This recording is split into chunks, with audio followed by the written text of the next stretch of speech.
Will students return to the classroom in the fall? That is the question that many parents and students are facing after weeks of digital learning. The answer is not that simple. 11 Alive's Shanu Her spoke with some school leaders who say they have to prepare for everything. It's become a norm for families, turning their homes into classrooms for their children. The teachers have been very involved. They've been available. My daughter thinks home is home. Home is not school.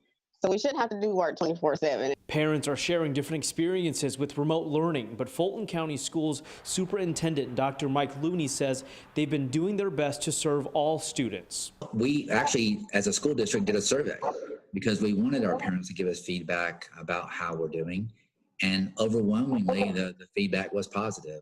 Our parents have identified a couple of things that we are reviewing, of things that we should be doing better. Dr. Looney says a challenge with the pandemic has been some of the unknowns with what lies ahead, so the district has to be prepared for all scenarios. But what Dr. Looney does know is they've improved their ability to do remote learning. We've learned to do this much better than we knew how to do it before March the 12th.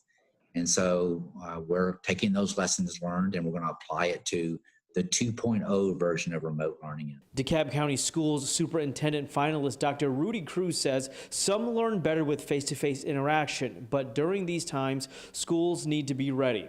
I think we have to be prepared to do both well. The CDC issued guidelines for schools to reopen, which Dr. Looney says is possible for Fulton County in the fall. We're going to do everything possible to have school in the traditional sense in the fall. I believe that we can do that. But school in the fall is going to be different.